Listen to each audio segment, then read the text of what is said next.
এই যে কথার কথা, এটা অবশ্য বিমানের টিকিটের ওই যে বোর্ডিং পাস। মনে করেন এটা ছুরি। আজকে আমি আসলাম সৈয়দপুর থেকে, ওখান থেকে আইসে আপনাদের এখানে। তো এইটা যদি ছুরি হয়, ভুলে আমার হাত থেকে আমার রানের উপরে পড়ে যায়, আর ফলাটা যদি রানে লাগে কেটে দেয়। আমি কিন্তু কোপ দিইনি, পুষাইনি, তবুও কাটবে কেন? ফলা লাগছে। কেমন লাগছে? ভুলে লাগছে। ভুলে লাগলে ছুরিতে কেটে যায়।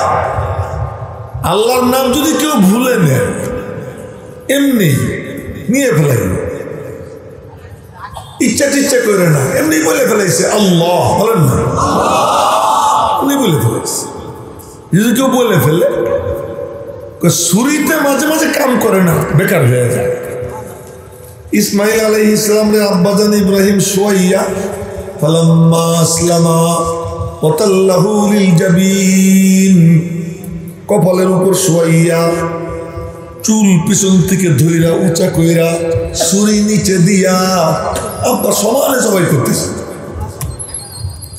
ইসমাইল আলাইহিস সালাম বলতেছেন, আব্বু কি সুরসুরি যাও কেন? আচ্ছা, গলার মধ্যে সুতে টুতে নাড়াইলে সুরসুরি লাগে না? রাবার টাবার নাড়াইলে সুরসুরি লাগে? সুরসুরি যাও। তো রাগ কইরা আবার ধারাইছে, ধারাইয়া আবার জোরে জোরে চালাইছে। আবারও ইসমাইল একই কথা বলে, আব্বু সুরসুরি দাও। রাগ করে ছুরি চাইলে ফেলে মারছে, ফেলে মারছেন, গিয়ে পাথরে রাখছে। পাথর কাইটা চূর্ণ বিচূর্ণ হয়ে গেছে। ছুরির পাওয়ার বেশি না আল্লাহর এরাদার পাওয়ার বেশি? আল্লাহর নামের পাওয়ার বেশি না ছুরির পাওয়ার বেশি? ভুলেও যদি কেউ বলে সুবহানাল্লাহ, দিলের মধ্যে আল্লাহ তাআলা নূর পয়দা করে দেবে। বলুক না ভুল, ভুলেও যদি কেউ বলে আল্লাহ, তাতেও কাম হয়ে যাবে। এক হিন্দু বাইরে বসেছিল সকালবেলা, রোদ পোয়াইতেছে বসে বসে, মাল কাঁচা দিয়ে, মাল কাঁচা তো জানেন আপনারা, মাল কাঁচা দিয়ে বসে বসে রোদ পোয়াইতেছে। পাশের ঘরে মুসলমানের ঘর তেলাওয়াত করতেছে, কোরআনে কারীমের তেলাওয়াত। ওই তেলাওয়াতের আওয়াজ ওর কানে গেছে। তেলাওয়াত করতে করতে সে কুল হুয়াল্লাহ শরীফ তেলাওয়াত করছে। বিসমিল্লাহির রহমানির রহিম, কুল হুয়াল্লাহু আহাদ, আল্লাহুস সামাদ, লাম ইয়ালিদ ওয়া লাম ইউলাদ ওয়া লাম ইয়াকুল লাহু কুফুয়ান আহাদ। ও মনোযোগ দিয়ে শুনছে, আওয়াজ আসতেছে শুনছে।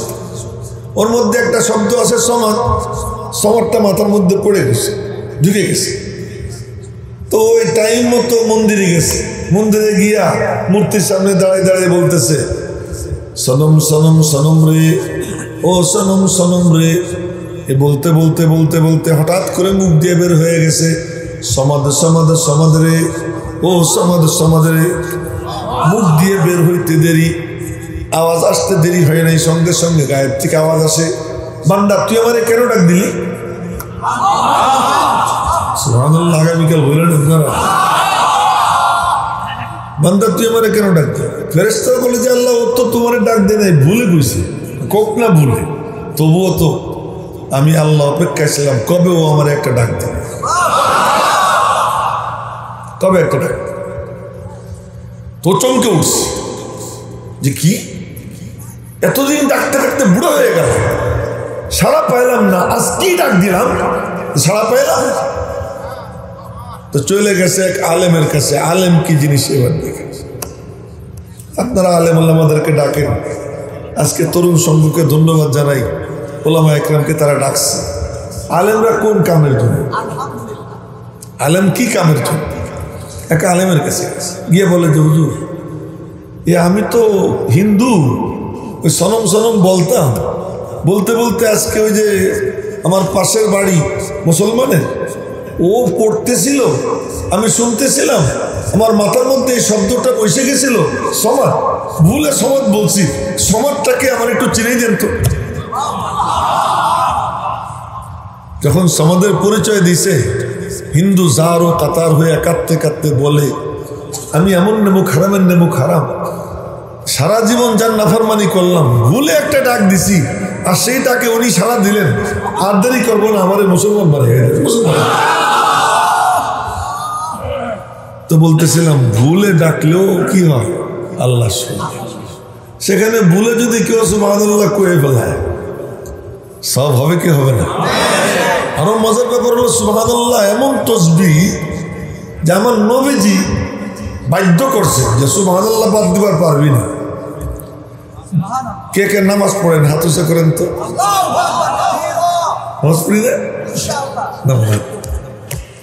নামাজ পড়বে আর সুবহান বলবে না, এ হইতেই পারে না। নবীজি নামাজের অবিচ্ছেদ্য অংশ বানাই দিয়েছেন সুবহান। হ্যাঁ, নামাজে দাঁড়াইয়েই আল্লাহু আকবার, কপালও কেবলার দিকে, নাকও কেবলার দিকে, মুখও কেবলার দিকে, সিনাও কেবলার দিকে, পায়ের দশ আঙ্গুলও কেবলার দিকে, মাথার থেকে পা পর্যন্ত পুরো কেবলামুখী, চোখ সিজদার জায়গার দিকে, হাত নাভির নিচে বাঁধা। আল্লাহু আকবার সব পিছনে ফেলাইয়া মওলা তোমার সামনে নিয়ে দাঁড়াইলাম। হাত বলক করছি, চোখ বলক করছি, মাথাটাও বলক করছি, পায়ের দশ আঙ্গুলো বলক করছি, সবগুলো কেবলামুখী করছি, কিন্তু এই জায়গাটা বলক করতে পারতেছি না। এটা গিয়া দোকানে বসে রয়েছে, এটা গিয়া খেতে বসে রয়েছে, এটা গিয়া ফেসবুকের মধ্যে ডুবে আছে, এইটার মধ্যে অমক মন্দির। পৃথিবীর সবচেয়ে বড় মন্দির হলো মানুষের কলব, এর থেকে বড় কোনো মন্দির নাই। মন্দিরের মধ্যে 10টা মূর্তি, আমার কলবের মধ্যে কত হাজার মূর্তি, তার কোনো হিসাব নাই। সবচেয়ে খারাপ এই কলব, এর মধ্যে মূর্তির কোনো অভাব নাই। তো নামাজে দাঁড়িয়ে মনে মনে কি বলবে, সব বলক করছি মালিক, এটারে তো বলক করতে পারতেছি না, কিন্তু তোমার নবী নামাজে যেমনে দাঁড়াইতেন আমি তেমনে দাঁড়াইলাম। তোমার নবী নামাজে দাঁড়ালে যে তরিকা শিখেছেন ওই তরিকায় দাঁড়াইলাম। আর মনে মনে সাহাবীরা বলতেন, হে আল্লাহ, তোমার মাহবুবের মন যেমন আমাদের মনও তেমন বানাইয়ে দাও। तेरे महबूब की रब शबाहत लेके आया हो, तेरे महबूब की रब शबाहत लेके आया हो, हकीकत तू उसको कर दे, मैं तो सूरत लेके आया हो। ओ मालिक, ভিতরটা তো আমি আমার হাতে রাখতে পারি না, এটা তো আমার নিয়ন্ত্রণে না, কিন্তু উপরটা আমার নিয়ন্ত্রণে। আমি আমার উপরটা তোমার মাহবুবের মতো বানাইলাম, ভিতরটাও তুমি তোমার মাহবুবের মতো বানাইয়া দাও। যেরকম না আল্লাহু আকবার। সাহাবীরা নবীজির পিছনে নামাজে দাঁড়াইতে, আবার নবীজি বলতেন আমারে দেখো নামাজে দাঁড়াইয়া। এই লোক করে কি, অন্য কাম করো না, অন্যদিকে তাওজ্জ দেওয়া যাবে এটা না। ওনারে বলে ওই যে যুগ যুগ, এদিক ওদিক তাকাবা, চোখের দিকে রাখবে। দেখেন এই কথাটাই বলতেছি, ওই যে একজন মোবাইলেও কথা কইতেছে, দেখছেন না বসে মোবাইল টোবাইল কথা কই না, সব বন্ধ করে না। এখন শুধু আমার দিকে তাকায়, আমি কিন্তু সব দেখি। আমি তো আসলে বক্তা না, আমি হলো শিক্ষক, পড়াই, এই কাম করি, তো এই জন্য এগুলো দেখার অভ্যাস হয়ে গেছে। তো বলতেছিলাম, নবীজি বলতেন আমারে দেখো। এই জন্য ইবাদত কাকে বলে? আল্লাহ এবং তার রসুলকে মানা, অনুসরণ করেন না হলো ইবাদত। নামাজে দাঁড়াইয়া সিজদার জায়গার দিকে তাকাই থাকতে হবে, এই হলো নিয়ম। নবীজি বলতেছেন তোমরা নামাজে দাঁড়াইছো, আমার দিকে তাকাও। সাহাবীরা আর নবীজি মিম্বরের উপরে দাঁড়াইছে, ইমামত করতেছেন, মিম্বরের উপরে দাঁড়াই। সাহাবীরা নবীজিরে দেখতেছে, মনে মনে বলে যে আল্লাহ, চোখ তো ওই দিকে রাখছি, নবীজি বলছেন চোখ ব্লক করছি, হাত ব্লক করছি, আমার মাথা কেবলামুখী, আমার সবকিছু কেবলামুখী। এখন নবীজি বলছেন চোখ তার দিকে দিতে, এ নামাজে দাঁড়িয়ে তার দিকে তাকাইলাম, কিন্তু এই কলবটা এটা আমার নিয়ন্ত্রণে না, বাকি সবকিছু আমার নিয়ন্ত্রণে। তো তোমার মাহবুব যা বলছেন সেই অনুযায়ী নামাজে দাঁড়াইলাম, তুমি আমার দিলটাও তোমার মাহবুবের মতো বানাই দাও। যারা বলেন না আল্লাহু আকবার। এই যখন বলে তো সাহাবীরা নামাজে দাঁড়ায়, এখন মনে হয় যেন আল্লাহরে দেখতেছে, আল্লাহরে দেখতেছে। তো আমার কাম কি? রূপ ধর। তুমি রূপ ধরো, আল্লাহ তোমার মধ্যে গুণ পয়দা করে দেবে। ড্রেস সুন্দর বানাও, ওই ড্রেসের আসর পরে। ইহুদি খ্রিস্টানের পোশাক পরবা, ওদের কালচার তোমার মধ্যে আসবে। তুমি একজন আল্লাহওয়ালার পোশাক পরবা, আল্লাহ পাক আল্লাহওয়ালার গুণ তোমার মধ্যে পয়দা করে দেবে। তুমি রূপ ধরো। এ প্রসঙ্গে এক ঘটনা মনে পড়ে গেল, না শুনিয়ে পারতেছি না। সেটা হলো এক যুবক যৌবনকালে স্বপ্নে দেখে যে নবীজির সঙ্গে তার দেখা হয়ে গেছে। দেখা হয়েছে তো নবীজি তার হাত ধরছে। কি কপাল, নিজের হাত ধরছে। হাত ধইরা এক বুড়ার কাছে নিয়ে দিছে যে ছেলেটারে মানুষ করে দিয়ে। তো ওই যুবক মনে মনে বলে, এই স্বপ্ন তো স্বপ্ন না, এটা তো বাস্তব। তার কারণ নবীজির স্বপ্নে দেখা কতটা বাস্তব, যে একজন স্বপ্নে দেখছে নবীজিকে, গল্প সল্প করতেছে, আর নবীজি চুল আশ্রাইতেছেন বাবরি। বর্তমানে আমারও বাবরি আছে, আমি ঠিক বেঠিক করছি, বাবরি তো আছে, এটা ঠিক করলে পরে বাবরি হবে, বাবরি তো এমনি আছে। তো চুল আশ্রাইতেছে, তো গল্প সল্প করে যখন বিদায় নেবে, আল্লাহর হাবিব বললেন কাউকে খালি হাতে বিদায় করতেন না, কিছু না কিছু দিতেন, কিচ্ছু না থাকলে দোয়া দিতেন, দেওয়ার মতো কিছু না থাকতো দোয়া দিয়ে দিতেন। সাহাবীরা মনে মনে বলতো মাল সামানো দরকার নাই, দোয়া মিলে যাক। কারণ নবীজির দোয়া করতে দেরি, কবুল হইতে দেরি হতো। হযরত আবু হুরায়রা রাদিয়াল্লাহু তাআলা এসে বললেন, ইয়া রাসূলুল্লাহ, মারে এত দাওয়াত দিলাম, কলেমা পড়ে না, একটু দোয়া করে দেন। তো নবীজি বলছেন, আল্লাহুম্মা হদি উম্মা আবি হুরায়রা, আল্লাহ আবু হুরায়রার মারে হেদায়েত দিয়ে দাও। তা আবু হুরায়রা মনে মনে কয়, দোয়া আগে যায় না আমি আগে যাই বাসার দিকে দৌড় দিই। তা আবু হুরায়রা বাসার দিকে দৌড় দিছে। দরওয়াজার কাছে গিয়া দরওয়াজায় টুকাই দিয়েছেন, আম্মু আম্মু দরওয়াজা খোলো। ভিতর থেকে আওয়াজ আসে, একটু দাঁড়া, অপেক্ষা কর। তো মা অপেক্ষা করতে বলছে, অপেক্ষা করতেছে। এখন শুনে পানির সরাত সরাত শব্দ। কিছুক্ষণ পরে মা দরওয়াজা খুইলা, পরিপাটি হয়ে দরওয়াজা খুইলা আবু হুরায়রা দেখতেছে আর বলতেছে, আশহাদু আল্লা ইলাহা ইল্লাল্লাহ ওয়া আশহাদু আন্না মুহাম্মাদুর রাসূলুল্লাহ। আবু হুরায়রা মনে মনে কয়, আলহামদুলিল্লাহ মালিক, আমি আসার আগেই নবীজির দোয়া আমার মার কাছে পৌঁছে গেছে। না সাহাবীরা মনে মনে বলতেন কি, যে মাল সামানা না দেখ, আমার দোয়া করে দে। আমরা তো যাই যে কিছু টাকা পয়সা পাইলি ভালো, দোয়ার কি দরকার, দোয়ার দরকার নেই, আরে কি আছে তাই দাও। কিন্তু এক বুজুর্গের দোয়া এটা অনেক দামি। তো নবীজির অভ্যাস ছিল, আমরা তো শুধু হাদিয়ে নেই দেই না, হুজুররা আমাদের অভ্যাস ঠিক।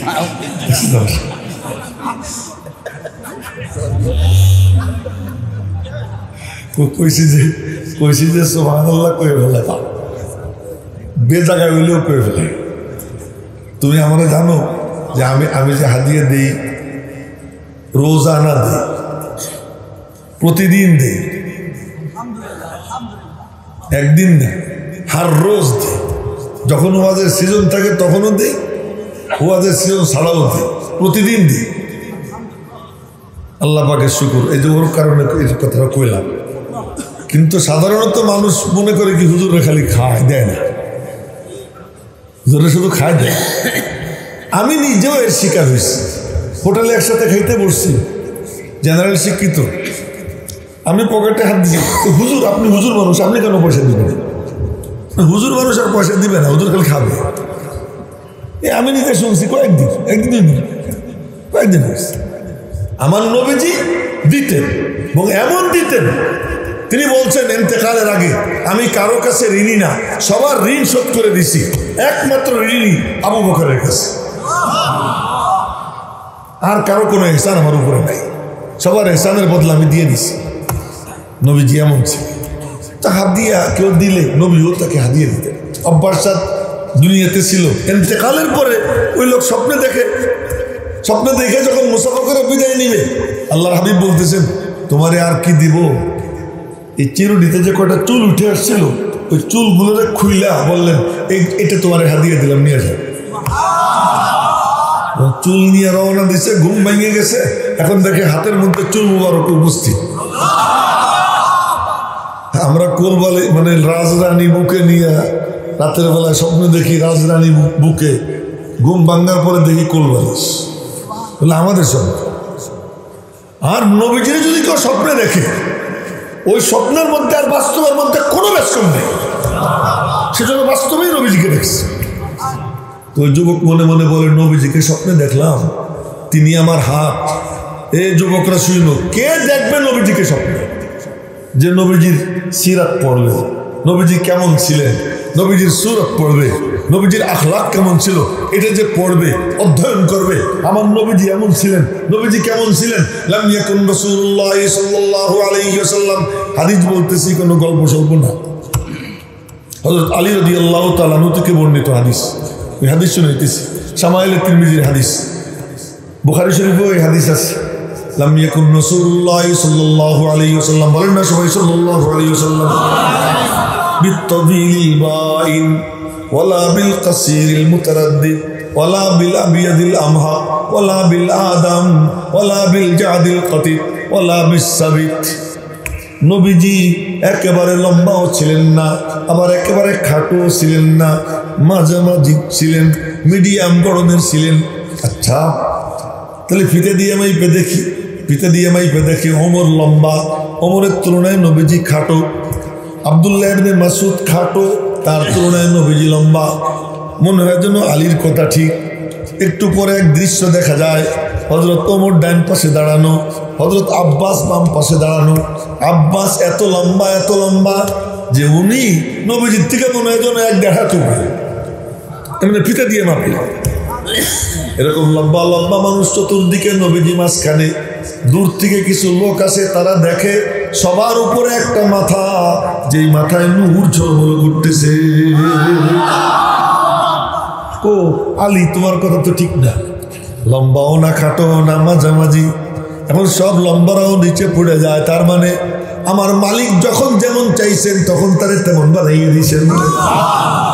এমনি বডির দিক থেকে ফিতে দিয়ে মাপলে দেখা যায় তো মিডিয়াম করে। লাম ইয়াকুন বিল আবিয়াদিল আমহা, একেবারে ধবধবে সাদাও না, আবার একেবারে বাদামি রঙেরও না। বলে কেমন? ওয়ালাকিন কানা আবিয়াদা মুশরাবা, তিনি দুধে আলতায় মিশানো ছিলেন, লালিমা মিশ্রিত, উজ্জ্বল। তো ভালো বাংলা কইলাম, ভালো বাংলা বলার অভ্যাস আমার নাই। লালিমা মিশ্রিত, উজ্জ্বল। এখন এটা যে পড়বে, নবীজির সামনের 2 দাঁতের মাঝে একটু ফাঁক ছিল, দাঁতগুলো মুক্তার থেকেও উজ্জ্বল ছিল। আফলাজা সানিয়াতাইন ইয়ালুহু নূর, নাকের উপরে লম্বা নূরের রেখা ছিল। কেউ ভালো করে তাকাইলে দেখতো লোমকূপের গোড়া দিয়ে যেন নূর দৌড়ি করতেছে। এইসব যখন কেউ অধ্যয়ন করবে, এই যখন পড়বে, নবীজি হাঁটতেন কেমনে, এইসব নিয়ে গবেষণা করতে করতে রাতের বেলায় সিরাত পড়তে যদি ঘুমায়, আল্লাহ পাক তার স্বপ্নে নবীজির সঙ্গে মুলাকাত করাইয়ে দিবে।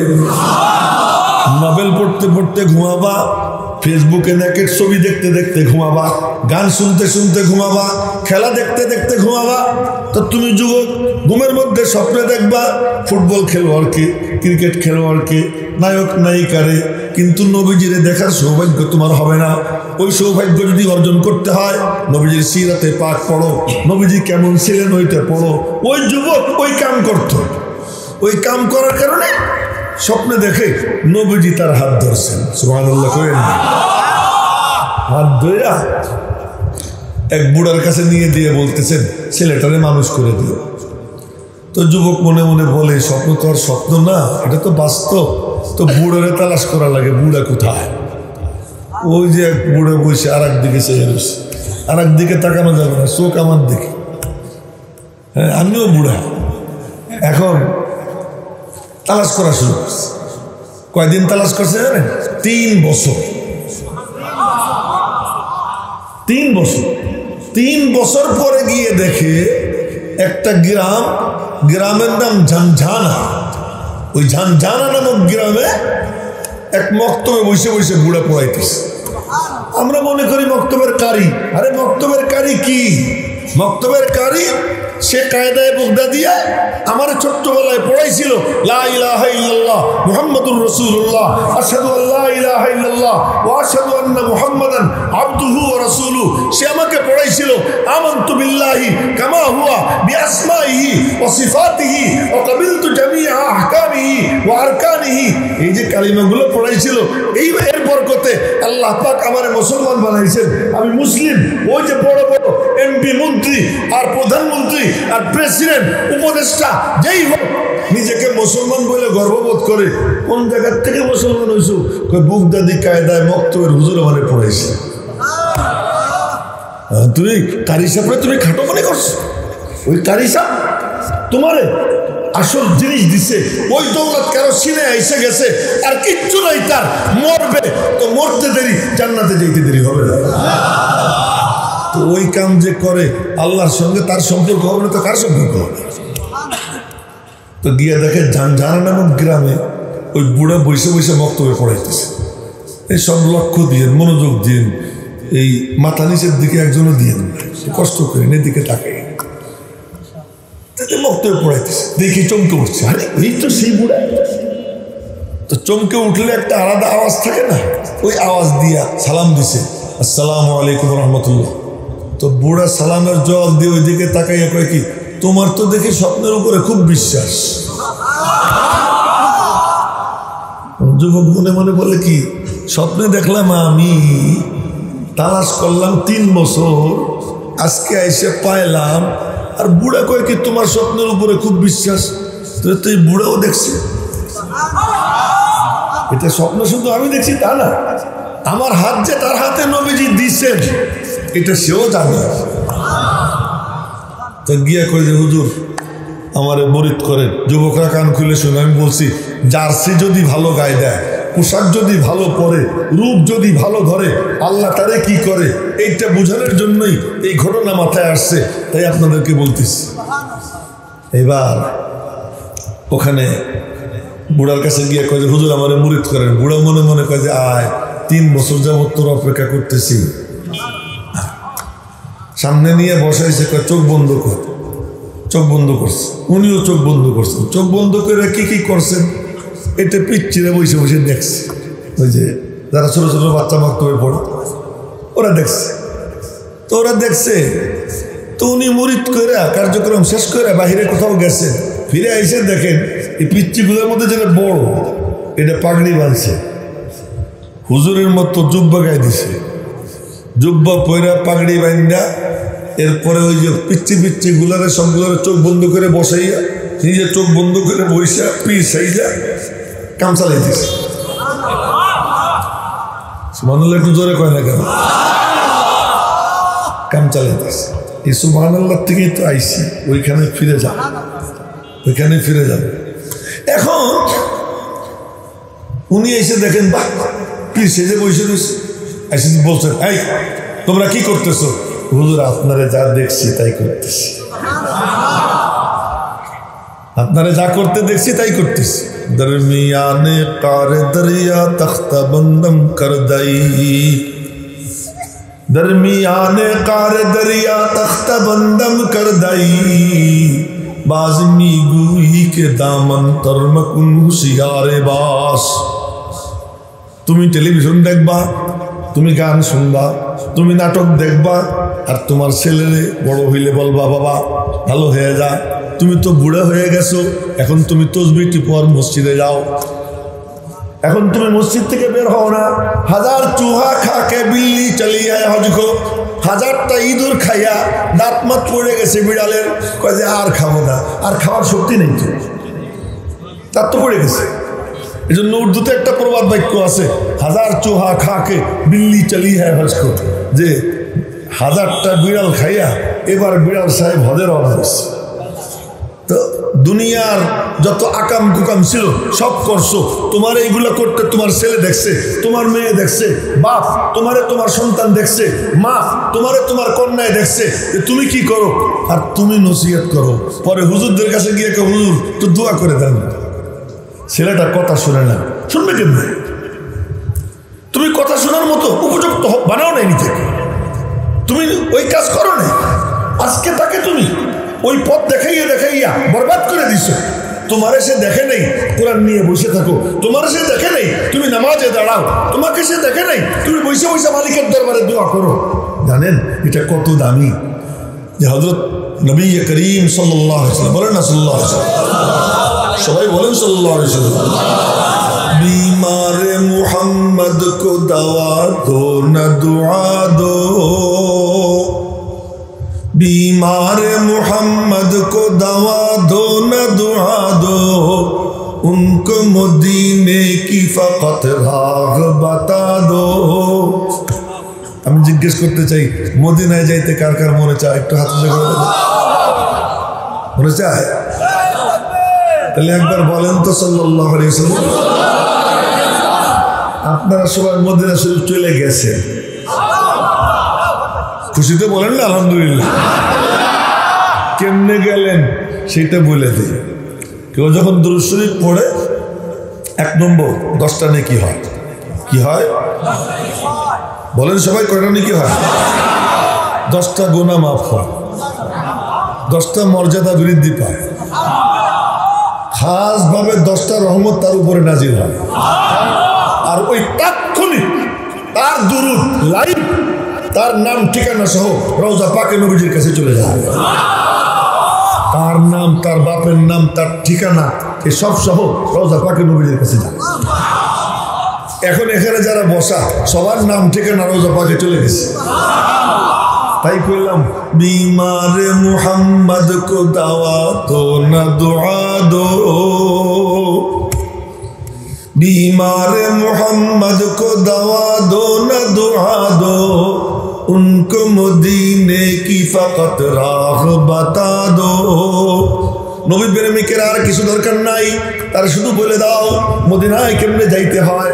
আমি তো আপনাদেরকে বলে দিলাম মদিনায় কেমনে যাইতে হয়, দুরূদ শরীফ পড়লেই তার নাম ঠিকানা মদিনা শরীফ চলে যায়। জোরে বলেন না আলহামদুলিল্লাহ। এখন শোন, নবীজি নামাজের সিজদায় গেছেন, সিজদায় গেছেন, হুসাইন রাদিয়াল্লাহু তাআলা আনহুরে নবীজি খুব আদর করতেন, খুব বেশি আদর করতেন। হুসাইন আর হাসান দুজনের মধ্যে কুস্তি, তো কুস্তি লড়তেছে। তো নবীজি হাসান যখন হুসাইনদের নিচে ফেলাই দেয় তখন নবীজি কিচ্ছু করেন না, কিন্তু হুসাইন যখন হাসানদের নিচে ফেলায় নবীজি বলেন শাবাশ শাবাশ। আরে কি করতেছে? সাহাবীরা কই ইয়া রাসূলুল্লাহ, ও নাতি, ও নাতি, একজনরে আপনি বাবা দেন, একজন নিচে পড়লে খুব খুশি দেখা যায়, আর একজনের আমি কি করব? হুসাইন যখন উপরে উঠে যায়, হাসান নিচে পড়ে যায়, জিবরাইল তখন বাবা দিতেছে, আমিও তাই দিই। জিবরাইল কি করতেছে, এজন্য আমি করতেছি, আমি কি করব? আল্লাহ পাকের কাছে খুব মাহবুব হুসাইন রাদিয়াল্লাহু তাআলা। তো হুসাইন রাদিয়াল্লাহু তাআলা পিচ্ছি আইসা নবীজির পিঠে চড়ছে, নবীজি সিজদা। সিজদার তো একটা লিমিট আছে, কতক্ষণ নবীজি তাসবিহ পড়বেন। যতক্ষণ তাসবিহ পড়ার পড়ছেন, ওই তাসবিহ পড়ে এবার মনে মনে ভাবছেন যে হুসাইনের নামাই দিয়া মাথা উঠাবে। জিবরাইল এসে কানে কানে বলে উঠেন না, উঠেন না। আল্লাহ পাক বলছেন ও নিজে ইচ্ছায় নামবে, পরে উঠবে, স্বেচ্ছায় নামবে, পরে উঠবে। কেন আল্লাহ তাআলা এটা বললেন? হুসাইন দেখুক তার নানা কেমন লম্বা সিজদা দেয়, এই বাচ্চাকালে দেখবে, এটা তার দিলের মধ্যে বসবে, আগামীতে হুসাইনও এরকম সিজদাওয়ালা হবে। আল্লাহ পাকের পক্ষ থেকে ওহী নাজিল হইতেছে, তুমি সিজদার থেকে মাথা এখন উঠিও না, উনি যে ইচ্ছে নামবে। তুমি তোমার সন্তানকে ভালো করতে চাও, কেমনে করবা? তুমি ভালো হও, তুমি তেলাওয়াত করনেওয়ালা হও, তুমি নামাজি হও, তুমি শেষ রাত্রে জাগো, তুমি আল্লাহর কাছে হাত উঠিয়ে কান্দো, তুমি সুদি কারবার কইরো না, সুদের কাছে যাইও না, তুমি জুলুম কইরো না। তোমার ছেলে যুবক যা কিছু করতে পারে, বাবা কারো উপর জুলুম করিস না রে। আল্লাহ জালেমের বিরুদ্ধে মজলুমের পক্ষে, মজলুম হবি, জালেম হবি না। ছেলেরা তুমি উপদেশ দাও, এই যদি তুমি করো ছেলে মানুষ হবে। আর যদি তুমি সারা জীবন আকাম কোকাম করছো, এই লাঠি নিয়ে বাইরে তো ওর একটু সাইজ করে আস, তো নিজের পোলা সাথে নিয়ে আরেকজনের সাইজ করার জন্য লাঠি নিয়ে যাও, আর ওই পোলার তুমি চাও যে আগামীতে সে ভদ্র হবে, কেমনে হবে? তুমি নিজে তারা জালেম বানাই দিলে। জুলুম কেমনে করতে হয় তার তরিকা শিখাই দিলাম। তাই আমি ওই শেরটা পড়ছি, দরমিয়ানে কারে দরিয়া তখতা বন্দম কর দাই, দরমিয়ানে কারে দরিয়া তখতা বন্দম কর দাই, বাজমি গুই কে দামন তরমকুন হুশিয়ারে বাস। আমারে বাইন্দা টেন্দা পুকুরের মধ্যে ফেলাই দিয়া, এখন সবাই পাশে দাঁড়াইয়ে বলে হুজুর কাপড় যেন না ভেজে, ফেলাই দিছে পুকুরে। আর আমার কি কাপড় যেন না ভেজে। তুমি তোমার ছেলেটারে, তোমার মেয়েটারে টেলিভিশনের মধ্যে ডুবাইছো, পিচ্চিকালে ছোট্টবেলায় কার্টুন ছবির মধ্যে ডুবাইছো, তুমি তাকে নাতে রসুল শুনাইয়া তুমি তার ভাত খাওয়াইতে পারো না, কোরআনে কারিমের তিলাওয়াত শুনাইয়া এই হেরেমের ইমাম সুদায়েসের কিরাত শোনাও, তুমি সুলাইমের কিরাত শোনাও, তুমি কোনো বড় বুজুর্গের কোনো আলোচনা শোনাও, তারা যদি এই অভ্যাসে অভ্যস্ত বানাইয়া তুমি ওইটা করতা, আজকে তোমার এই কষ্ট করতে হইতো না।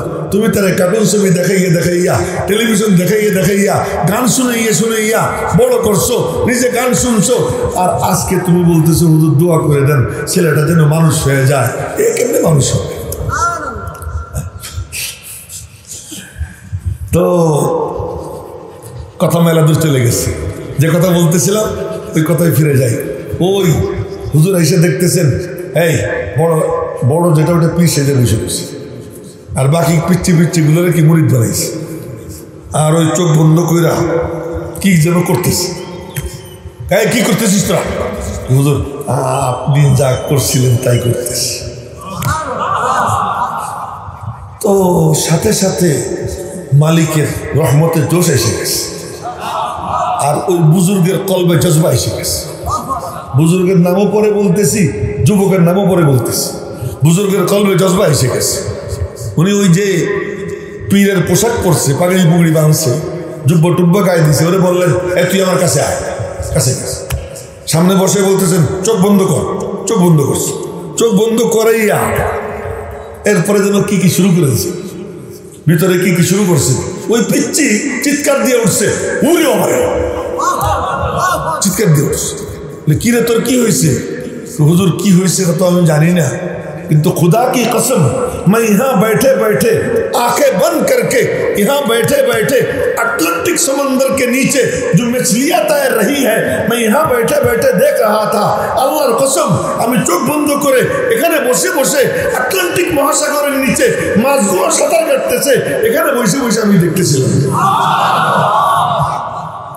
এই বয়সে পীর বইনে গেছে কি শুধু জার্সিটা সুন্দর লাগাইছে, ড্রেসটা সুন্দর লাগাইছে, এই জন্য সলেহিনের পোশাক পরো, চরমনার পিসাবের পোশাক পরো, ওই উজানের পিসাবের পোশাক পরো, মৌলানা মাহমুদুল হাসান সাহেবের পোশাক পরো, ওই মৌলানা মহিবুল্লাহ বাবুনগরী তার পোশাক পরো, আল্লামা নূর হোসেন কাসিমি রহমতুল্লাহ আলাই ওনার পোশাক পরো, এরকম বুজুর্গ যারা তাদের পোশাক পরো।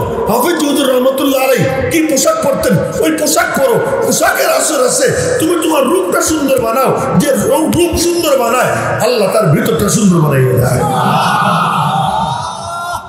মেলা দূর চলে গেছে, কথা বলতেছিলাম নবীজি নামাজে দাঁড়াইছে, মনে আছে? সবাই মনে মনে ভাবতেছে এত দূর গিয়া আল্লাহ জানে আসল কথা ভুলে গেছে কিনা। আমার মনে আছে তা বলতেছি না, আল্লাহ মনে রাখাই দেয়। আল্লাহ তো নবীজি মিম্বরে দাঁড়াইয়া সবাই বলতেছেন আমার দিকে দেখো, দেখতেছে।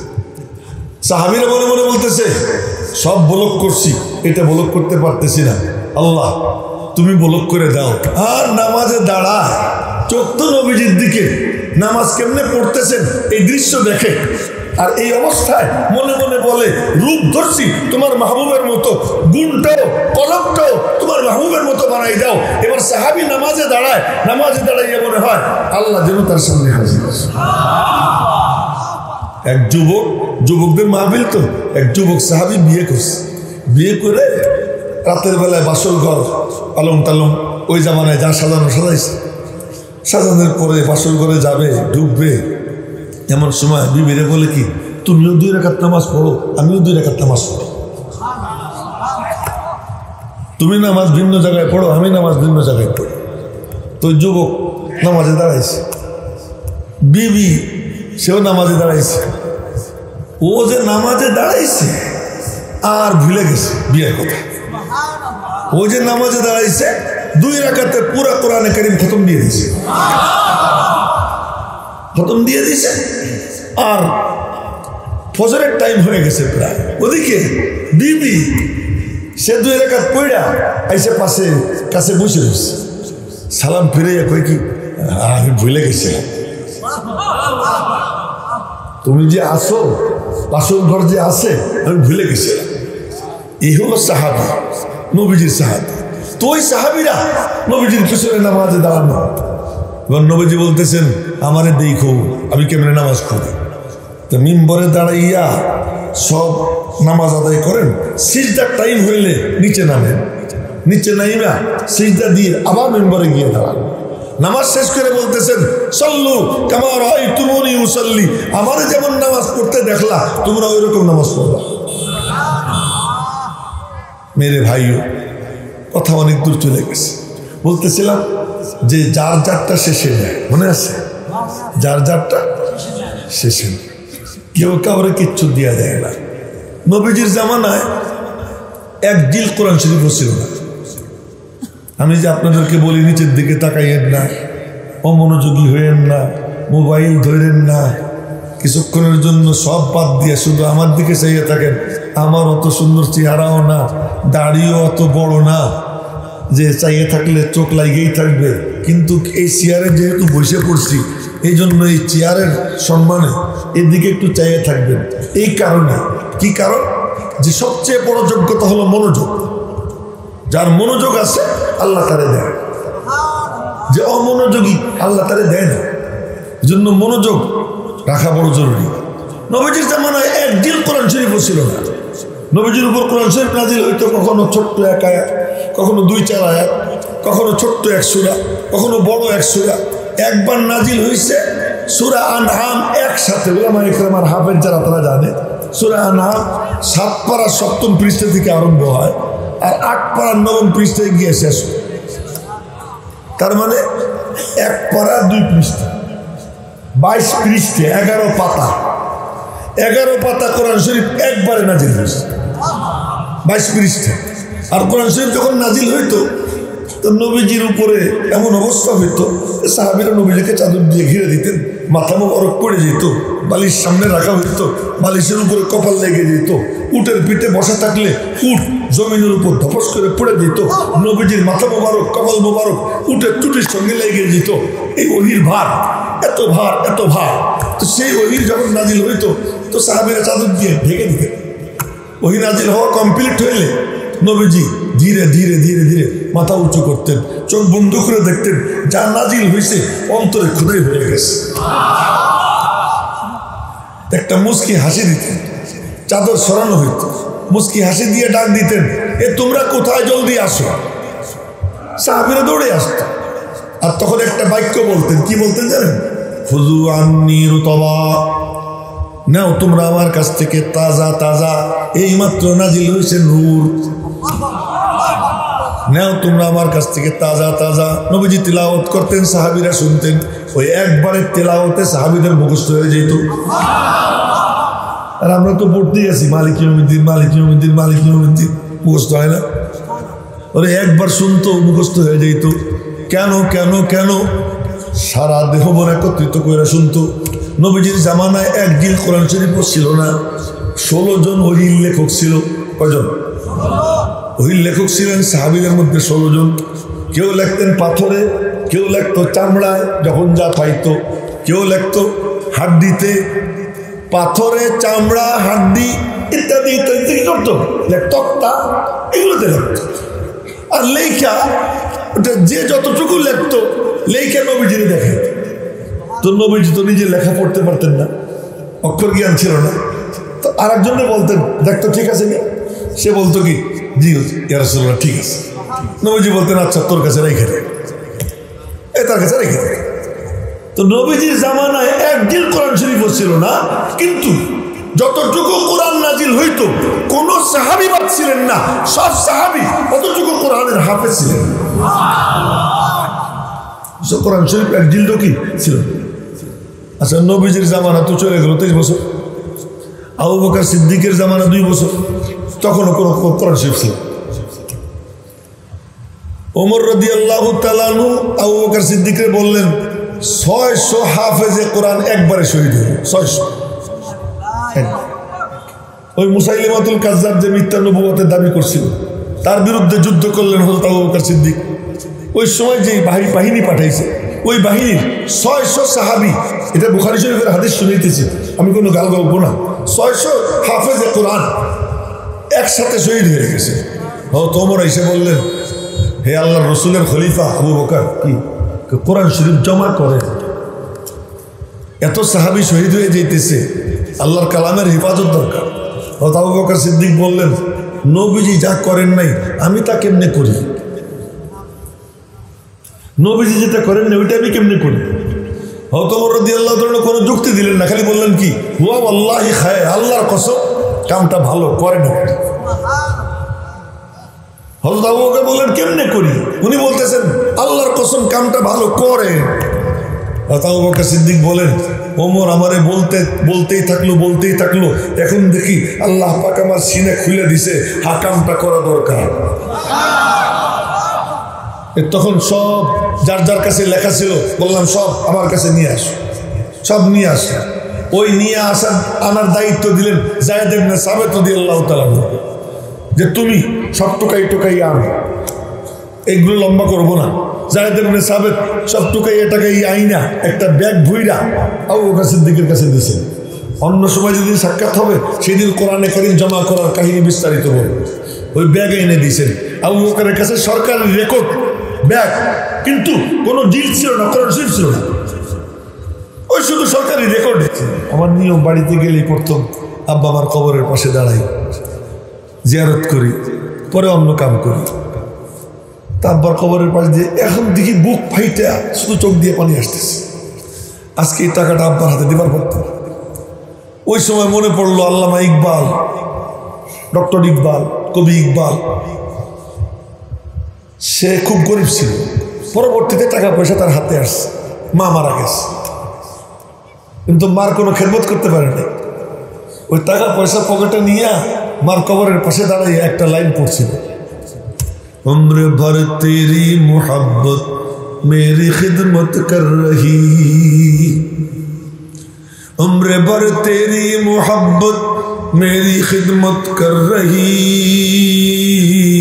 मैं तेरी खिदमत का काबिल जब हुआ तो चल बसी। जीवन भर तुम्हार মা, তুমি জীবন ভর আমাকে সেবা দিয়ে গেছো, তোমার ভালোবাসা দিয়ে আমাকে সিক্ত করে গেছো সারা জীবন। আমি যখন তোমারে কিছু দেওয়ার উপযুক্ত হইলাম তখন তুমি কবরে চলে গেলাম, আমি তোমারে কিছুই দেবার পারলাম না। আমার ওই কবিতার লাইন মনে পড়লো, আমি যখন বাড়ি যেতাম মা তো নাই, আব্বার সাথে রাত্রে গল্প করতাম, গল্প করতে করতে রাত্রে 1টা-1:30 বাজে। আব্বা মার শূন্য স্থান পূরণ করতেন। এক পর্যায়ে বলতেন বাজার ফজরের নামাজ পড়া লাগবে না, ঘুমাও। তখন শুইতে যাইতাম।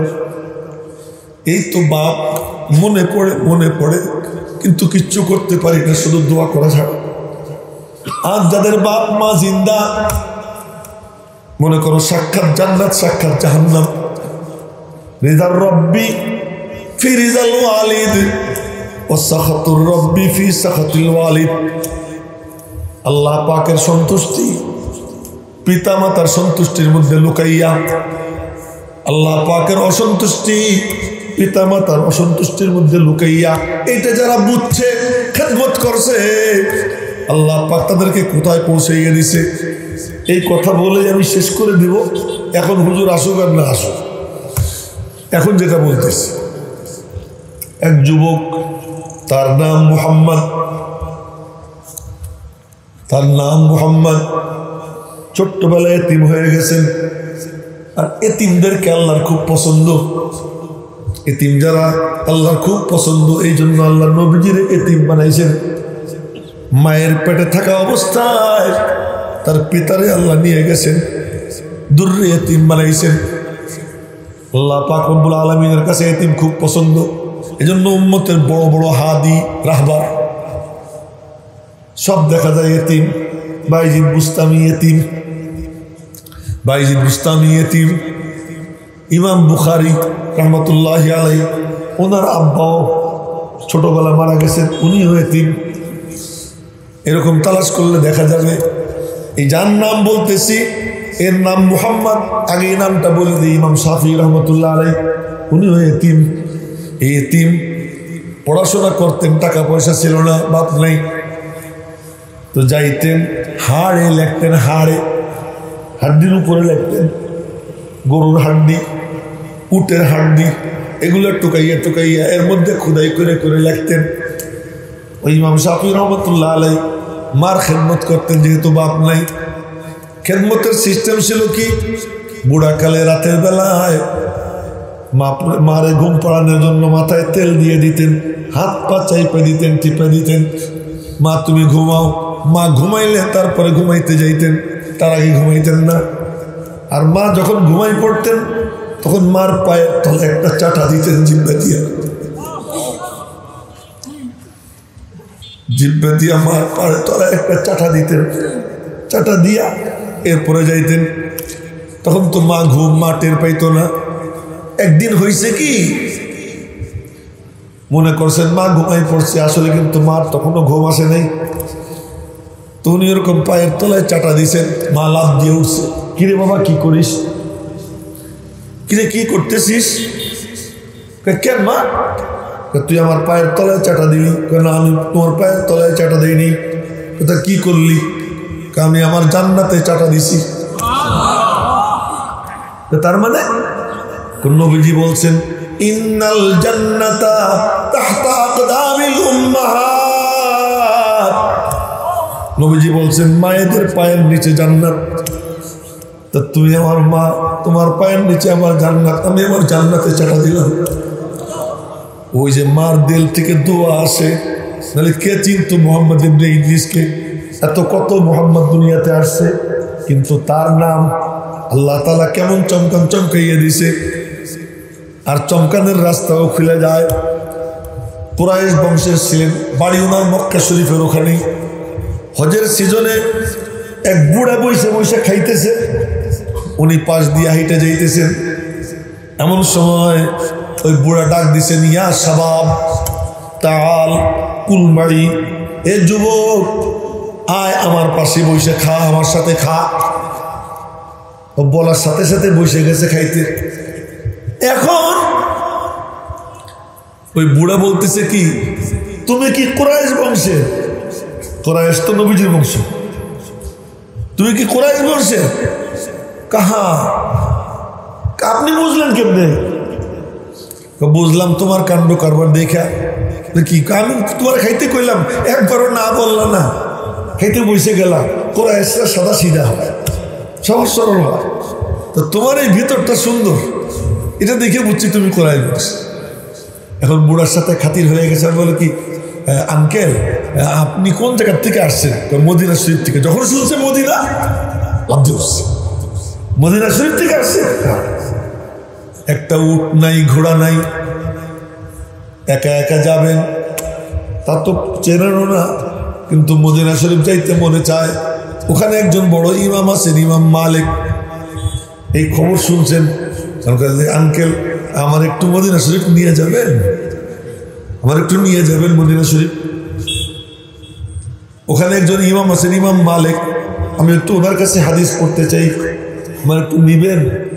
মুরব্বী বলে কি, হ্যাঁ বাবা, আমাদের এক সাথী মারা গেছে, তার উটটা খালি যাবে, ওই উটে তোরে নিয়ে যাব। এই যে রাস্তা খুলে যায়, ও যে মা দোয়া দিয়ে দিছে, এই যে রাস্তা খুলে যায়। এবার মদিনা শরীফ গেছেন উঠে চইড়া, 16 দিন লাগছে, 16 দিনে 16 খতম কোরআন শরীফ পড়ছেন রাস্তায়, 16 দিনে 16 খতম কোরআন শরীফ পড়ছেন। ওখানে পৌঁছার পর মসজিদে পৌঁছছেন, নামাজে দাঁড়াইছে সব, উনি জামাতে দাঁড়াইয়ে নামাজ পড়ছেন। নামাজের শেষে দেখে উঁচু লম্বা নুরানি চেহারার পাগড়ি বান্ধা, চোখে সুরমা, অপরূপ সুন্দর এক নুরানি চেহারার বুজুর্গ, উনি আসছেন। আর সব ছাত্ররা তারে ঘিরে ধরছে। উনি তখন হাদিস লেখাইতেছেন, মোহাম্মদ ইবনে ইদ্রিস, উনি অফিসে পড়ছেন। সবাই কাগজ কলম নিয়ে লেখে, ওনার কাছে কলমও নাই, কাগজও নাই। একটা খড়ি টড়ি পাইছেন, ওই খড়ি টড়ি নিয়ে হাতের পাতায়, হাতের তালুতে লিখতেছেন, হাতের তালুতে এমন এমন করতেছেন। 100 হাদিস উনি লেখাইছেন। ক্লাস শেষ কইরা নামাজের টাইম হয়েছে, সবাইকে ছুটি দিয়েছেন, যাও নামাজের প্রস্তুতি নাও, নামাজ পড়ো। উনার ওযু ছিল, উনি বসে রয়েছেন। ইমাম মালিক ডাক দিছেন, এ যুবক এদিকে আসো। যুবক কাছে গেছে, যাওয়ার পরে বলে, তখন বয়স ওনার 22 বছর, বয়স কত? এদিকে আসো। কাছে গেছে, কাছে যাওয়ার পরে কি লিখতেছিলাম? কয়ে যে হাতে লিখতেছিলাম। কই লেখা দেখাও। হাত দেখাইছে, হাত খালি, ফাঁকা, কোনো অক্ষর টক্কর কিচ্ছু নাই। এটা তো ঠিক নবীজির হাদিস, এর সাথে তো গুস্তাখি করা ঠিক না। হযরত, সবার কাছে কাগজ কলম আছে, আমার কাছে কাগজ কলম নাই।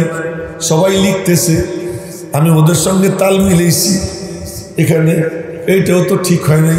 আসলে এখানে আমি ঘুরেছি, কিন্তু আসলে আমি আমার কলমে লিখছি।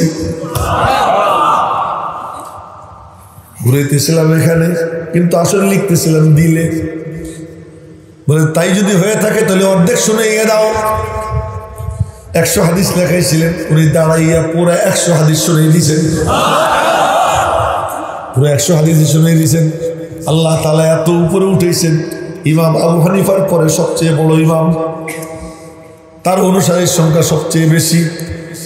মুহাম্মদ ইবনে ইদ্রিস আশ-শাফি, ওই যে মার দোয়া। তাই বললাম, যুবক, ওই গুণ অর্জন করো, যেই গুণ অর্জন করলে মুরব্বীদের দোয়া পাওয়া যায়, আলেম ওলামার দোয়া পাওয়া যায়, মা বাবার দোয়া পাওয়া যায়। এমন গুণ অর্জন করো। এই গুণ যে অর্জন করে, কোনো না কোনো সময় আল্লাহ তাআলা হঠাৎ করে ছবইরা টাইনা আরশে আজিম পর্যন্ত তাকে নিয়ে যায়। এবং এর ভুরি ভুরি দৃষ্টান্ত আছে। আমি আয়াত তিলাওয়াত করছিলাম, 3 কারণ, এটা যেন সবাই ভালো করে শিখে। এক কারণ কি, ইন্নাল্লাযীনা ইয়াতলুনা কিতাবাল্লাহ, যারা আল্লাহর কিতাবের তিলাওয়াত করে, বিশুদ্ধ তিলাওয়াত, আল্লাহর কালামকে সহি শুদ্ধ করে পড়া ফরজ। নামাজে কেরাত ফরজ, তো কেরাত যদি ফরজ হয়, সহি শুদ্ধ করে পড়াটাও ফরজ। এটা কোনো গুরুত্ব দেয় না। স্কুল কলেজের জন্য হাজার হাজার টাকা ব্যয় করতেছে এক একটা সাবজেক্ট পড়ানোর জন্য। আর ওই ছেলেটা এমএ পাস করে, বিএ পাস করে, কতটুকু কালাম তারা থেকে নাচ পর্যন্ত মুখস্থ আছে, তাও পড়তে গেলে 9 মাস করে শুদ্ধ করে পড়তে পারে না। সব দিকে ঠিক, কোরআন শরীফ পড়তে গেলে মুখ বেঁকা হয়ে যায়, ঠোঁট বেঁকা হয়ে যায়, তো তোমাদের ধ্বংস আসবে না, কার ধ্বংস আসবে? আল্লাহর কালামকে যখন গুরুত্বহীন করে দিছি, আজ ধ্বংস আর বিপদ আপদ আমাদের উপরে এসে পড়তেছে। মেরে মোহতারাম ভাইও, তাই আসুন আমরা সবাই আল্লাহর কালামকে বুকে নিই, আল্লাহর কালামের আজমত দিলের মধ্যে বসাই, নিজে শিখব, অন্যকে শিখাবো, সন্তানদেরকে কোরআনে কারীমের বিশুদ্ধ শিক্ষা তালিম গুরুত্ব সহকারে দিব। যুবকদেরকে বলবো সব কিছুর সাথে আল্লাহর কালামের তেলাওয়াত তোমরাও চালু রাখবা। আল্লাহ পাক রব্বুল আলামিন আমাদের সকলকে এই বিক্ষিপ্ত কিছু কথা যা আল্লাহ পাক মাথায় ঢেলে দিয়েছেন, সত্যি মাথায় কিচ্ছু ছিল না, কি বলবো না বলবো, এখানে বসার পরে যা যা মাথায় আসছে তাই বলছি। আল্লাহ পাক বলাইছেন, গো নালা নারাসাহ নাহ আহ মে আসর